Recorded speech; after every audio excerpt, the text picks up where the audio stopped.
Irmãos, alguns dias o Senhor tem falado comigo nesta passagem. Nós estávamos numa escola dominical onde falava sobre o profeta Elias, e a gente, no decorrer da escola bíblica dominical, nós sentimos Deus falar conosco nessa passagem. Eu até achei que Deus estava falando com mais pessoas, com outras pessoas, mas o Senhor me deu uma mensagem dentro desse texto que eu gostaria de compartilhar com os irmãos. O tema da mensagem é a glória que purifica. Estaria baseado em Isaías capítulo 6, quando o jovem Isaías ele tem a confirmação do seu chamado profético. Ele vê os céus abertos, tem a consciência da sua condição espiritual, e depois que ele vê essa glória tremenda no capítulo 6 do seu livro, ele vê um dos serafins voando com uma espécie de alicate que pega uma brasa viva do altar, e essa brasa toca nos lábios de Isaías e o purifica e o santifica para fazer a obra, para fazer o ministério profético a qual Deus o tinha chamado. E o que nós lemos aqui também trata do mesmo ponto de vista, que é a santificação do povo, que é a restauração da comunhão para com Deus, e que acontece num duelo entre os profetas de Baal e o profeta do Senhor, o profeta Elias. Foi um evento que ocorreu em cima, no cume do Monte Carmelo, esse monte que fica em Israel, que fica na verdade nas costas de Israel, virado para o lado do mar Mediterrâneo. É uma elevação que é muito comum naquele período bíblico, as pessoas adorarem alguma divindade, adorarem algum Deus naquela montanha. É uma montanha um tanto elevada naquela cordilheira de Israel, aproximadamente 500 metros de altura, pouco mais de 345 metros do nível do mar. É uma montanha bem gigantesca, talvez uma das mais altas daquela região, e ali foi o local escolhido por Elias para enfrentar no duelo, para enfrentar no combate os profetas de Baal. Esse monte, esta montanha, ela sempre foi utilizada, talvez depois desse período até com mais frequência, como local de adoração ao nome do Senhor. Muito tempo depois, alguns cristãos se reuniram em cima do cume do Carmelo e fizeram até uma igreja ali no Carmelo para adorar o Senhor, e se reuniam grupos de carmelitas. Eram homens que se separaram da comunidade para viver ali aonde o profeta Elias duelou contra Baal. O próprio profeta Eliseu tinha o costume de adorar a Deus em cima desse monte. Você vai ver no capítulo 4, primeiro, 2 Reis, capítulo 4, quando ele é abordado pela Sunamita, a mulher que vem de Sunem, porque o seu filho havia morrido, e vai pedir socorro ao profeta Eliseu, que estava adorando a Deus no Monte Carmelo juntamente com o seu moço Geazi. Também é ali que os homens, os soldados de Acasias vai procurar o próprio profeta Elias. Eles estavam numa campanha, porque o profeta Elias ele estava no cume do Monte Carmelo e havia interferido nos planos do rei, e ele manda então trazer Elias, e é ali que cai fogo do céu pelo menos 2 vezes, consumindo o exército enviado pelo rei. E quando nós estamos aqui no capítulo 18, este local envolvido com esse ambiente de glória, esse local envolvido com esse ambiente de adoração, acontece uma forma de adoração que é estranha se tratando da nação de Israel. É um povo que trouxe do Egito, Deus tirou do Egito, Deus trouxe do Egito para o território de Canaã, lhes deu aquela terra debaixo de uma promessa feita a Abraão, e eles deveriam servir a Deus de todo o coração, de toda a alma. Mas o que nós percebemos no capítulo 18 do Primeiros Reis é que eles haviam abandonado a adoração a Deus, e no lugar da adoração estavam adorando outra coisa. E aí o que Deus falou comigo é que as características daqueles adoradores, as características daquele povo que adorava em cima do cume do Monte Carmelo, é uma característica bem semelhante a muitos adoradores, ou de uma nova geração de adoradores que tem existido nos nossos dias.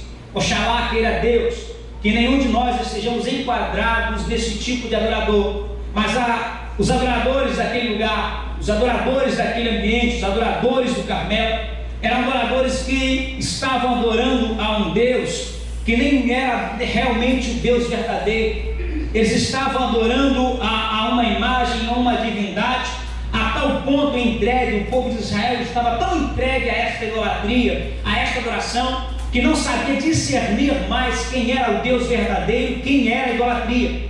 Eles chegaram a um ponto, essa geração ela chegou a um extremo de não mais conseguir identificar qual era o Deus verdadeiro de Israel.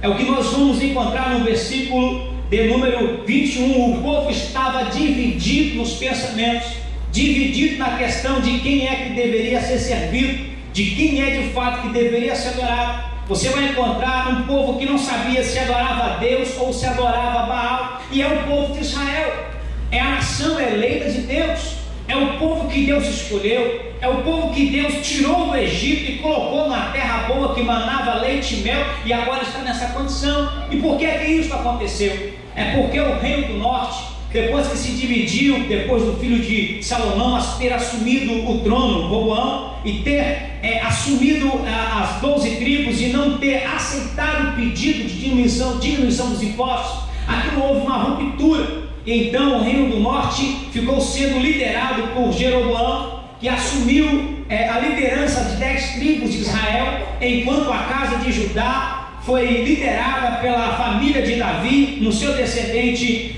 Roboão, e esses reinos se dividem, se separam e quase sempre estão em guerra, quase sempre estão em choque.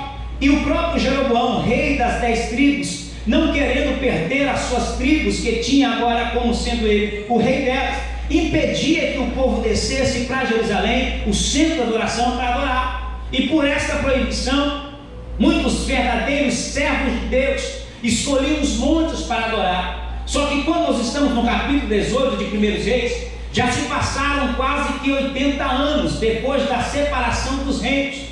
Já se passaram quase um século em que o povo já não descia para adorar em Jerusalém. E o que nós temos no Carmelo é uma nova geração. É uma geração que não foi servir a Deus lá em Jerusalém. Ou se muito serviu, ainda era muito criança, ainda eram muitos pequenos quando foram a Jerusalém em algum momento para adorar. É uma geração que está adorando, mas não conhece Deus.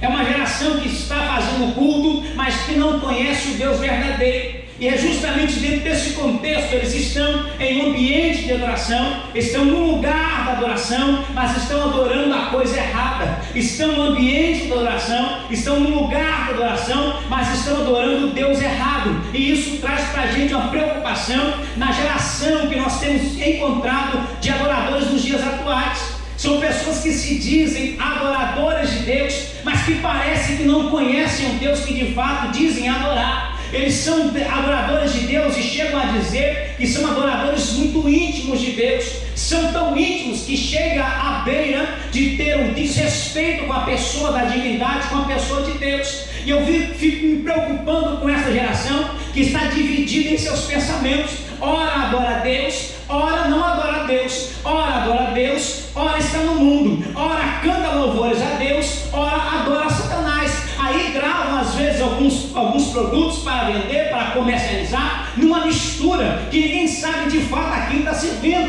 Não sabe se serve a Deus ou se serve o maligno. E aí fazem os seus produtos, colocam nas suas internets, colocam em vários lugares, apresentam e vem aquela mistura. Você não sabe se é crente ou se não é crente. Você não sabe se adora a Deus ou se não adora a Deus. E essa situação nos preocupa, porque Jesus em seu ministério, ele fez questão de frisar que era necessário haver uma separação entre aqueles que se dizem servir a Deus, adorar a Deus, e os que não adoram. O próprio Antigo Testamento trata da ideia, apresentando o princípio de que é possível ver a diferença entre o justo e o injusto. É possível ver a diferença de quem serve e quem não serve. E o próprio Jesus em Mateus capítulo de número 12, versículo 30, ele vai nos informar dizendo que quem não é por ele é contra ele, e quem com ele não se ajuda espalha. Deus está chamando sim uma nova geração, mas é uma geração para fazer diferença, uma geração firme e constante. Não é uma geração oscilosa, que fica titubeando entre dois pensamentos. Ora serve a Deus de verdade, ora se entrega na igreja, e daqui a pouco, quando sai do templo, quando sai da presença, já não parece mais crente. Deus está atrás de uma adoração que sabe diferenciar o Deus verdadeiro. Não é esse grupinho que tem por aí, que não sabe mais adorar a Deus. Dizem ser íntimos de Deus, chegam a ser tão íntimos que só falta chamar Deus de cara, só falta chamar Deus de amiguinho de colégio. Só que pela Bíblia não é assim. Intimidade na Bíblia com Deus não é esse tipo de liberdade ou de libertinagem. A Bíblia, por exemplo, fala pra gente que Abraão era amigo de Deus. Isaías 41, versículo 8. O Deus de Abraão, o Deus de Isaac, o Deus de Jacó, o Deus que era amigo de Abraão. E a Bíblia nos revela no capítulo 18 do livro de Gênesis que quando Deus desceu para ver o que estava acontecendo e anunciar a Abraão acerca do nascimento de seu filho, acerca da criança que viria como promessa, Deus estava intencionado a destruir Sodoma e Gomorra. E a Bíblia diz que ele desceu e ele disse: não vou encobrir, não vou ocultar de Abraão os planos que eu penso em fazer. Por quê? Porque se tratava de alguém que era íntimo, se tratava de alguém que era amigo de Deus. Deus disse: eu não vou ocultar aos meus amigos, ao meu amigo, o que eu penso em fazer. Eu vou anunciar que estou indo para destruir Sodoma e Gomorra. Lá tem alguém que é chegado a Abraão, lá tem alguém que é amigo de Abraão, melhor dizendo, parente, que é Ló. Ló estava em Sodoma, Ló estava nas portas de Gomorra, mas a Bíblia está dizendo, diz para a gente que Deus iria destruir aquela cidade. E esse homem íntimo, esse homem amigo de Deus vai interceder. Ele vai virar para o anjo do Senhor e vai pedir clemência. Se tivesse pelo menos 50 homens justos em Sodoma, ele pergunta: o Senhor destruiria se tivesse 50 justos? E aí ele disse: não, se tivesse 50 justos eu não destruo, por amor dos 50 eu poupo a cidade. E aí Abraão continua: mas Senhor, se tiver menos 5 nesses 50, 45, o Senhor ainda destrói? Ele disse: não, se tiver 45 eu não destruo. E foi reduzindo a conta até chegar ao número de 10. E ele foi insistindo, e veja, em todo o tempo que Abraão está desfrutando dessa intimidade para com Deus, não há falta de respeito. Ele sempre trata com toda a intimidade, e Deus, tratando ele de amigo, diz: Senhor. É sempre tratado Senhor, porque a respeito, segundo a Bíblia, a verdadeira intimidade leva para o temor e para o respeito. Nós não podemos confundir as coisas. Deus está interessado sim em agir no meio da nossa geração,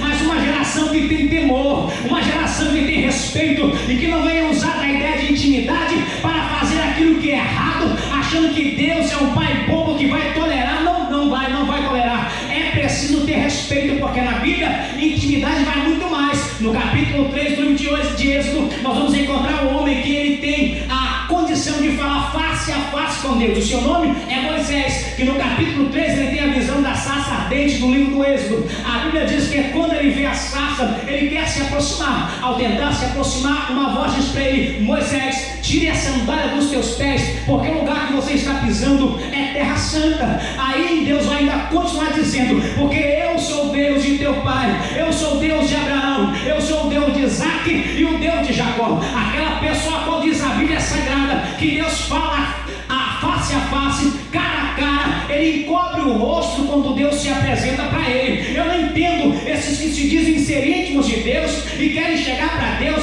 achando que são amiguinhos, coleguinhas. Deus não é isso. Quanto mais nós nos aproximamos de Deus, quanto mais nós nos tornamos íntimos de Deus, mais temor cresce dentro de nós, mais nós temos noção da nossa incapacidade e da nossa necessidade de purificação através do sangue vertido na cruz do Calvário. Intimidade com Deus é diferente. A Bíblia narra que Jesus, ele apareceu após ser ressurreto a mais ou menos 500 irmãos que estavam em sua companhia, diz o apóstolo Paulo no livro de 1 Coríntios. A Bíblia diz também em Lucas, que no capítulo 10, que ele tinha 70 discípulos, que ele espalhou, que ele conduziu, que ele mandou ir para poder fazer as suas obras. Aí nós temos também Marcos capítulo 3, que dentro desses 70, ou fora esses 70, havia mais um grupo de 12 discípulos, 12 apóstolos, que eram mais íntimos, que eram mais chegados. E entre os 12 havia um grupo de 3, que eram mais chegados, a saber, Pedro, Tiago e João. E dentro do grupo dos 3,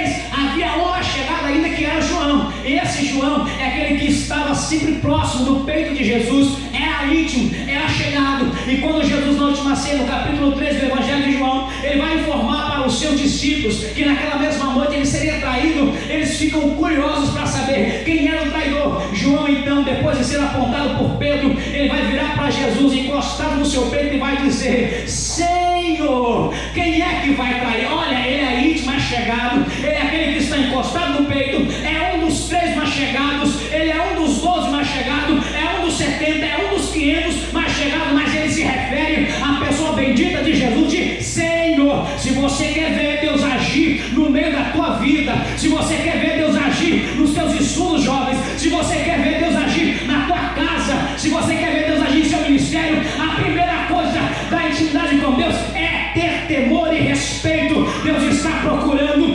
adoradores que adoram em espírito e verdade e que não confundam as coisas. Ele é Deus, nós somos servos, Ele é Senhor e nós somos apenas instrumentos em suas mãos, e devemos a Ele toda a honra, toda a glória e todo louvor, pois só Ele é digno de todas essas glórias. É um povo que estava no cume do Carmelo sem conhecer o Deus de verdade. E a Bíblia nos informa que eles estão lá e o profeta vai fazer com eles uma pergunta, onde eles deveriam tomar uma decisão. É o momento de tomar uma decisão. Não dá para servir a Deus de qualquer maneira. Não dá para ser amiguinho de Deus, não dá. É preciso tomar um partido, é preciso tomar uma posição. Em Mateus capítulo 25, quando você encontra aquelas moças virgens esperando o noivo aparecer, de repente elas saem, as imprudentes, para comprar azeite, e quando elas retornam, elas vão para a casa da noiva, já não tem mais as virgens lá esperando, já foram para a casa do noivo. Aí elas vão se dirigir para a casa do noivo. Ao chegar na casa do noivo e bater na porta, o noivo vai abrir a porta, e quando elas se apresentam, ele vai dizer: apartai-vos de mim, porque eu não vos conheço. Mas elas vão dizer: não, mas nós estávamos na casa da noiva, nós éramos amigas da noiva, nós só saímos para comprar azeite, mas nós somos amigos. Ele vai dizer o seguinte: apartai-vos de mim, porque eu não vos conheço. É a hora de tomarmos uma posição e uma atitude. Não dá para ser amigo da igreja, não dá para ser amiga da noiva. Tem que ser igreja, tem que ser noiva, tem que tomar atitude, porque no dia que ele vier, ele só leva a noiva, ele só leva a esposa, ele só leva a igreja. Amiguinho fica, colega fica, amizade fica, mas a noiva do Cordeiro vai subir para ser nas bodas do Cordeiro.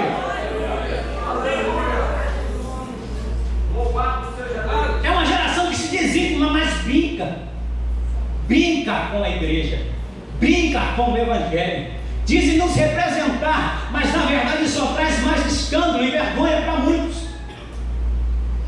A verdadeira adoração não é essa que estava acontecendo aqui. Eles pegam um desses animais, desses bezerros, ou novilhos em outra versão, colocam sobre o altar os 450 profetas de Baal e começam a clamar, começam a cantar, começam a dançar, começam a louvar a sua divindade, porque esses de fato acreditavam que era um Deus verdadeiro, achavam que Baal era um Deus de verdade, a fé era sincera, mas na coisa errada. Existem idolatrias inseridas no meio da adoração, e até sinceridade na fé nessas coisas, mas a fé está voltada para o foco errado. Tem muita coisa que está sendo levada em conta na igreja, e o que de fato deveria ser está deixando de lado. Muitas vezes se colocam em pedestais, colocam em altares coisas e pessoas, igrejas, ministérios, departamentos, adorando essas coisas, esquecendo que quem de fato deve ser adorado é Deus. E em nome dos ministérios, em nome de líderes, em nome de igrejas, fazem atrocidades, mas não fazem em nome de Deus.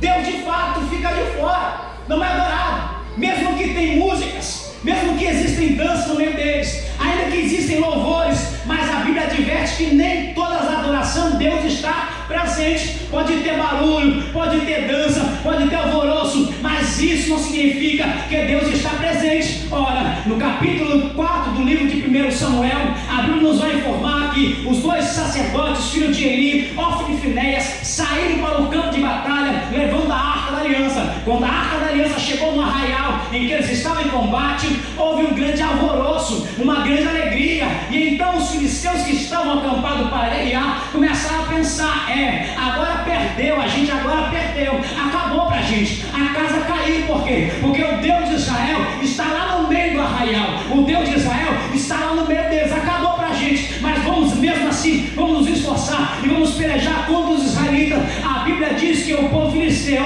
empreitou uma guerra contra Israel, matou vários israelitas, botaram o restante para correr e roubaram a Arca da Aliança. Sabe por quê? Porque nem todo lugar que tem barulho, nem todo lugar que tem dança, Deus não está presente. Deus está presente onde há adorador de verdade, aonde há sinceridade, aonde há um coração puro, onde não se rasga as vestes, mas rasga a alma para adorar e invocar o nome dele. É nesse lugar que ele está presente.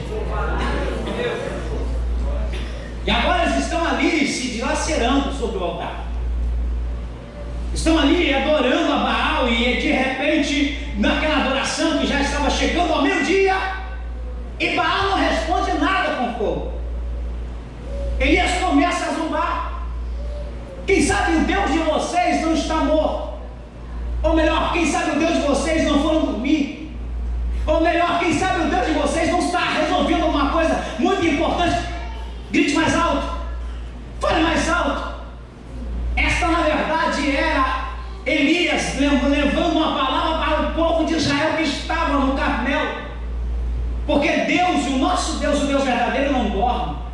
O Deus verdadeiro não tosqueneja. O Deus verdadeiro, Ele é fiel. Ele é Deus de longe, mas também é Deus de perto. É Deus que está lá, mas está aqui. É Deus que faz aqui e faz na tua casa. É Deus que age aqui, mas age no meio da tua família que está em outro estado, ou que está em outra cidade, ou até mesmo em outro país. O nosso Deus é Deus verdadeiro, está presente em todo lugar. Nada tira a atenção dele sobre o vaso. Deus está sobre a tua vida nesta noite. E saiba, existem muitos deuses por aí que não estão dando nada para ninguém, mas o nosso Deus é real e é verdadeiro, não dorme, não falha, Ele está conosco, e diz a Bíblia, até a consumação dos séculos. Aleluia! Chegada quase às 3 horas da tarde, a hora do sacrifício da tarde, e nada havia acontecido no altar de Baal, a não ser os sangues que eles haviam derramado, Elias então chama o povo de Israel para ele. Ele vai para onde tinha um altar. Esse altar era o altar de Deus, mas era um altar que há muito tempo não estavam adorando nele. O altar estava em ruínas, o altar estava quebrado, e não dá para oferecer nada para Deus com o altar quebrado. Não dá para oferecer nada para Deus com o altar em ruínas. É preciso fazer uma restauração do altar.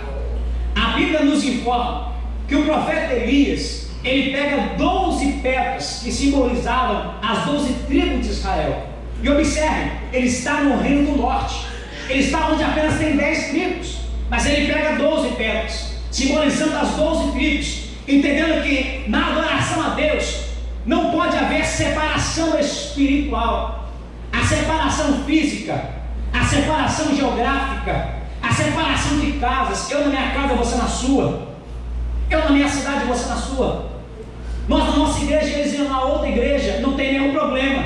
Mas a separação espiritual não, Deus não permite. Aqui nós temos que ter unidade. Somos uma mesma igreja, somos o mesmo povo, somos o mesmo corpo, somos a noiva do Cordeiro. Quando Ele vier para levar sobre todo mundo junto, quem é igreja sobe, não fica para ir uma segunda chamada, vai subir todo mundo junto. Tem que haver unidade, não pode haver separação. Você pode ter seus pensamentos aí, eu posso ter os meus, eu posso ter a minha opinião, você ter a sua, mas na hora de adorar, somos todos um, adoramos no mesmo Espírito, adoramos por uma mesma verdade. O nosso Deus é o único Senhor, e real e verdadeiro, e não há divisão contra isso. Por isso aqui, nós vemos que Elias está instruindo ao povo quanto à divisão espiritual que não deveria ter acontecido.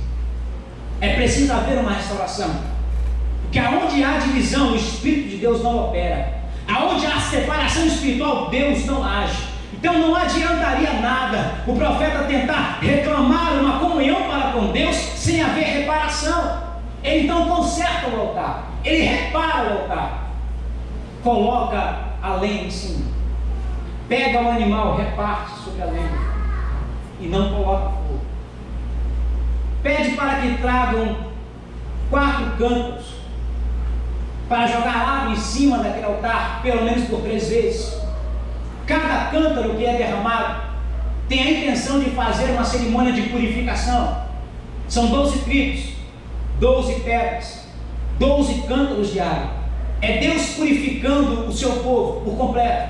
É Deus santificando o seu povo por completo. Porque a santificação, primeiramente, é a parte de Deus. Se Deus não santificar, no homem não adianta nada fazer para se santificar. É Deus quem santifica primeiramente o homem. Se você observar, quando Deus ele desce no Sinai para conversar com Moisés, Moisés por certo já havia passado por aquele lugar algumas vezes e calçado, mas o dia que Deus desceu, ele teve que tirar a sandália para se aproximar. Ou seja, quem santifica o ambiente é Deus. Deus só está aonde tem santidade, ele traz a santidade. Se você está olhando para esse duelo que está acontecendo aqui em cima, nós podemos talvez identificar o duelo entre a carne e o Espírito,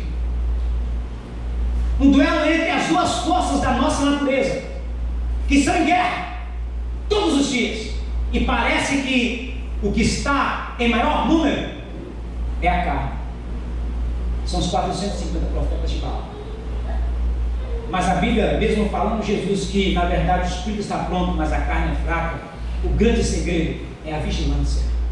Se adoradores que se dizem ser adoradores não tiverem a competência de vencer esta guerra espiritual, se não conseguirem renunciar ao pecado e se aproximar de Deus, está perdido. Mas nesta noite eu quero dizer para você que Deus está mandando, Deus manda uma força do céu para a sua vida nesta noite, para que você tenha condição de vencer esta guerra. A força para vencer não é sua, ela não sai de você, ela não parte de você, ela vem de Deus, e a força de Deus será sobre você nesta noite, para que você possa vencer esse duelo espiritual, semelhante ao duelo que Elias está vivendo nesse período. Ele prepara tudo, ele molha todo o altar. A arqueologia moderna descobriu que em alguns altares na região da Mesopotâmia havia uma espécie de funil e um buraco por onde os sacerdotes colocavam lenha, brasa e acendiam ali uma brasa, acendiam um fogo, e quando se colocava a oferta, o oferecimento de holocausto por cima do altar, eles simplesmente esperavam e o fogo por baixo pegava e acendia. Era uma manobra talvez para proteger a questão do fogo e de ficar por um tempo ali para o próximo sacrifício, ou para enganar os indoutos que não sabiam, dizendo que haviam acendido por força milagrosa. Então talvez o profeta Elias estava querendo apontar para o povo de Israel que não havia manobra nenhuma no que ele estava fazendo, muito pelo contrário, ele estava preparando um altar para adorar a Deus e jogar água, porque se houvesse alguma coisa, ia provar que de fato o Deus que estava respondendo com fogo era o Deus verdadeiro. E uma coisa me chama a atenção aqui: os profetas de Baal, eles ficaram de manhã até as 3 horas da tarde, a hora do sacrifício da tarde, eles ficaram de manhã até a tarde, 3/4 do dia, clamando a Baal e nada aconteceu. Agora falta 3 horas para o dia encerrar. Apenas 3 horas para acabar o dia. O altar de Baal está pronto, inclusive o animal está até lá em cima, e Elias não usa o altar de Baal. Era mais fácil, mais prático, mais rápido, já estava tudo preparado, era só orar e Deus mandar fogo do céu. Mas ele ensina para a gente uma coisa: o verdadeiro adorador, ele não copia o mundo. O verdadeiro adorador, ele faz diferença. Existem adoradores por aí que estão copiando o mundo. É só trocar a letra, é só mudar um toquezinho que fica tudo bonito, é o que está vendendo. Não, o verdadeiro adorador não se apropria daquilo que é profano, ele faz diferente. Pode ser simples, pode não ter tanto arranjo, Pode não ser tão belo, mas a presença de Deus se manifesta na simplicidade. Ele poderia ter feito esse recurso. Ora, Davi, quando quis transportar a arca, em 1 Crônicas, capítulo número 13, ele vai tentar se valer de uma cópia, de um equipamento, de um carro que era feito pelos filisteus. Um carro puxado por bois para transportar a arca. Ele quis fazer uma réplica daquilo que os filisteus fizeram para devolver a arca. E a consequência disso foi a morte. Ora, Elias, profeta de Deus, sabia que não deveria se aproximar daquilo que é profano. Ele sabia que não deveria se apropriar daquilo que não estava na direção de Deus. Ou seja, um verdadeiro adorador, ele faz dentro da vontade. Ele não faz porque o mundo fez. Ele não faz porque alguém está fazendo desse jeito. Ele não faz porque todo mundo faz assim. Ele não faz porque a maioria está fazendo assim. Ele faz aquilo que é vontade de Deus. Tinha 450 fazendo daquele jeito. Somente Elias vai fazer do jeito correto. Porque ele entende que adorador de verdade chama os adoradores para Cristo. Porque aquele sacrifício que ele está fazendo é símbolo de Cristo. Ele está trazendo o povo à comunhão, ao retorno. O verdadeiro adorador leva os adoradores a Cristo. A verdadeira adoração conduz um homem a Cristo. Existem aí alguns que estão se dizendo adoradores, que estão conduzindo os homens a pessoas, conduzindo homens a outros homens, buscando a aprovação de homens. Mas o verdadeiro adorador conduz as pessoas a Cristo. A genuína adoração, ela não exalta a humanidade, não exalta atributos humanos. A verdadeira adoração, ela exalta e tributa tudo ao nosso Senhor e Salvador Jesus Cristo, aquele por quem nós devemos toda a honra e toda a glória. Agora Elias, ele está preparando esse sacrifício para trazer a comunhão, para trazer a purificação, para trazer a expiação do pecado da nação de Israel. Agora observe, o sacrifício para a expiação, como era para ser realizado, na questão de pecado, segundo diz Levíticos capítulo 1, o animal deveria ser um novilho, ou deveria ser um cordeiro, ou deveria ser uma pomba. Esses animais deveriam ser colocados sobre o altar. No caso de ser um gado, um animal que fosse de uma espécie de gado, esse animal deveria ser lavado as suas partes traseiras. Depois de colocado sobre a lenha, depois de ser colocado sobre o altar, se ofereceria incensários e oferendas a partir dos cereais, especiarias em azeite, tudo lavado e preparado com sal, tudo feito dentro de uma ideia de oferecer aquilo que é puro, aquilo que é santo para Deus, uma vez que o sal simbolizava separação, purificação, conservação.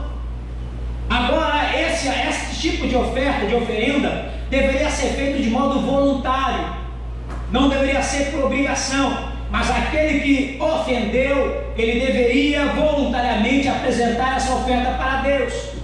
E aqui Elias está chamando o povo para esse tipo de relacionamento, onde o povo se apresenta para Deus. O sacrifício não foi Deus quem determinou, foi Ele que ofereceu, é voluntário. Ele coloca o animal, o gado, sobre a lenha. Segundo Gênesis capítulo 15, quando esses animais eles são selecionados para o sacrifício, não podem passar de 3 anos de idade.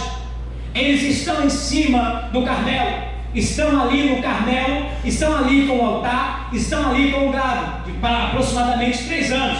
Jogaram água, lavaram as partes com sal, e agora eles vão acender esse altar. E aí quem é que vai acender? O Deus verdadeiro, porque somente o Deus verdadeiro é quem pode acender e poderia, nesse caso aqui, mostrar através desta evidência. A Bíblia diz que após essa preparação, o profeta vai orar a Deus e vai pedir para que Deus concedesse a graça para mandar fogo do céu e consumir o holocausto. A Bíblia diz que depois desta oração de aproximadamente 52 palavras, A Bíblia diz que fogo do céu desceu, consumiu o animal, consumiu a lenha, consumiu as pedras e ainda lambeu toda a água que estava na vala em volta do altar, dizendo para a gente que o altar, o sacrifício foi aprovado por Deus. Após esse acontecimento, o povo se arrepende e aí entende quem é de fato Deus verdadeiro, e aí começa a cumprir a Torá, porque um falso profeta, quando se apresentasse e fosse confirmado que era um falso profeta,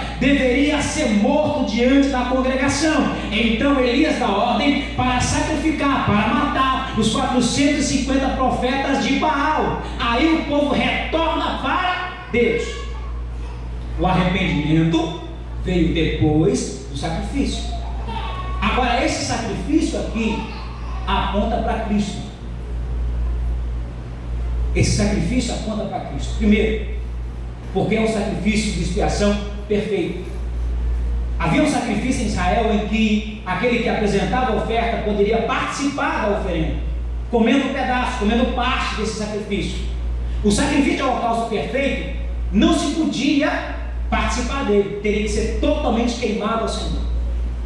No momento em que esse animal estava para ser sacrificado, se colocava a mão sobre a cabeça do animal, para transferir a culpa do pecado, para transferir a responsabilidade de morte para o animal.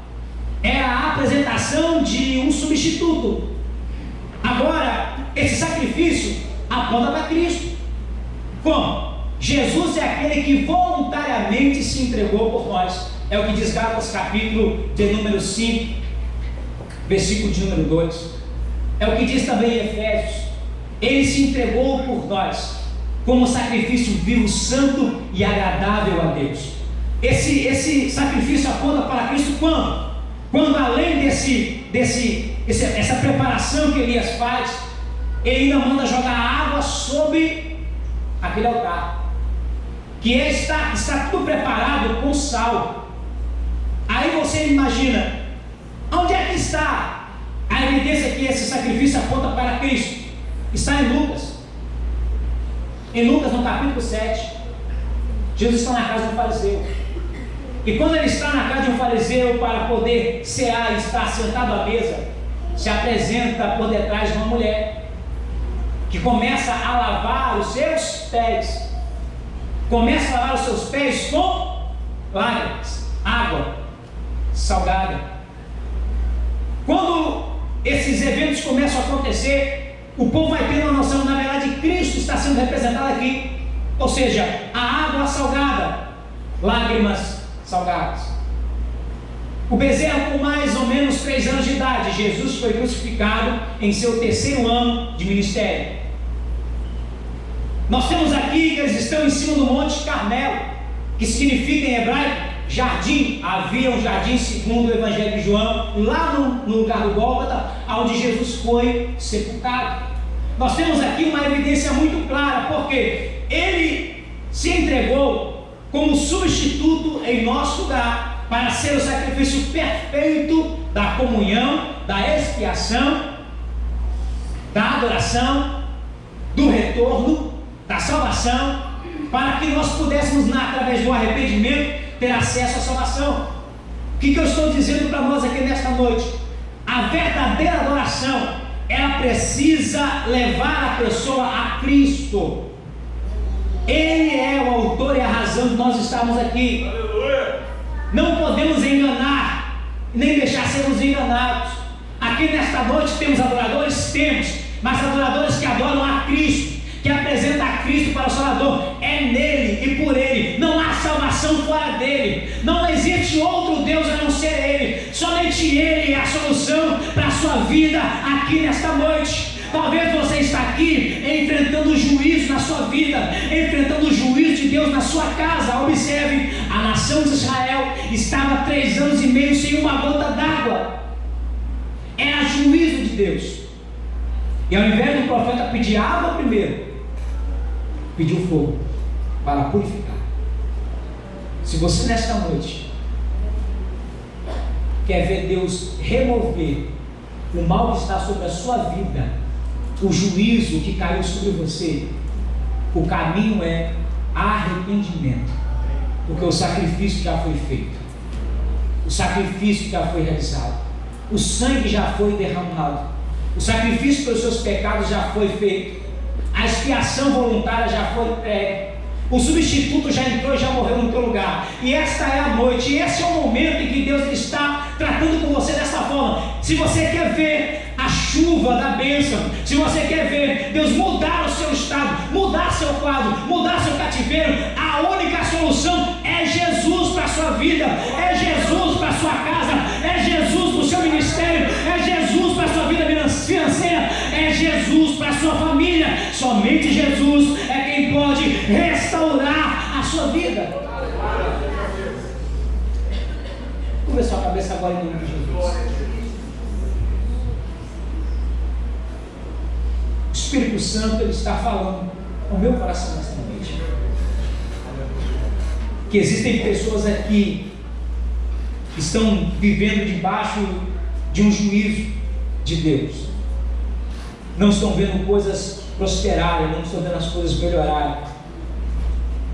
Mas eu estou aqui para dizer que, segundo diz o profeta Isaías, que todas estas suas aflições ele levou sobre ele na cruz do Calvário, para que, se você hoje, numa atitude de fé, quiser reconhecê-lo como seu Senhor de verdade e Salvador, quiser entender que somente nele é que há a possibilidade de restauração, ele vai mudar a sua história hoje. Não é amanhã, hoje. Ele vai converter tudo isso que está fora do lugar e vai colocar no lugar da ordem. Porque hoje ele quer trazer você para o altar do sacrifício que é Cristo. Ele quer te direcionar para a adoração de modo verdadeiro. Ele está interessado em santificar e purificar a sua vida hoje, a sua casa. Talvez você olhe para a sua casa e há dias você está vendo que alguma coisa errada está acontecendo. Jesus está te chamando para o altar nessa noite para consertar esse negócio. Talvez você está olhando para dentro de você, seu ministério, e está percebendo que alguma coisa não está legal. Jesus te chama para o altar da restauração dele nesta noite. Não existe nada que ele não possa resolver por você. Não existe situação que ele não venha resolver. Mas é preciso entender que somente Jesus Cristo nesta noite é a solução para a tua vida. Fora dele não há. Ele mesmo disse para Filipe que ele é o caminho, a verdade e a vida, e ninguém poderia ir ao Pai se não for por ele. O Senhor nos abriu uma porta, ele nos abriu um caminho para a salvação, e ele quer que você passe por esse caminho. De fato, a porta é estreita. De fato, ser um adorador de Deus não é fácil. Os profetas de Baal e de Assara comiam à mesa de Jezabel, enquanto Elias passou a pão e água, só que foi arrebatado para os céus. Por mais que você pense que vai ser difícil servir ao Senhor, só que a garantia de arrebatamento está com aquele que fica com Cristo nesta noite. Espírito Santo de Deus, que conhece a tua igreja, o Senhor que tem falado aos nossos corações, o verdadeiro Evangelho, Senhor, que as pessoas possam vir a Ti através do sacrifício de Cristo, porque a beleza está na Tua morte e ressurreição. É aqui que está o grande segredo da nossa salvação, Senhor. E nós precisamos pregar e apregoar esse Evangelho, pregar a mensagem de arrependimento, a mensagem que o Senhor pregou. Se nesta noite, Pai, há alguém aqui que entende que é preciso voltar para o altar da adoração, que entende que é preciso restaurar a sua comunhão e a sua vida, que teu Espírito Santo toque na vida dele hoje. Não há tempo, Senhor, para esperar, porque o Senhor já está prestes para buscar o seu povo e a sua igreja. E Senhor Deus, pessoas que ainda não tomaram essa decisão, essa posição, mas em nome de Jesus, pensamento duvidoso, pensamento contrário, de indecisão, caia por terra agora em nome de Jesus. Que se levante crentes compromissados com a tua palavra e com a verdade. É já a última hora, não é tempo de brincar. É perigoso ficar na janela, é perigoso ficar em cima do muro. É noite de tomar uma decisão, é noite de decisão. Senhor, toca nesta noite. Quero perguntar se nesta noite existe alguém aqui que entendeu que Jesus é a única solução para a sua vida hoje. Eu quero convidar você para vir aqui na frente. Nós vamos estar orando por você.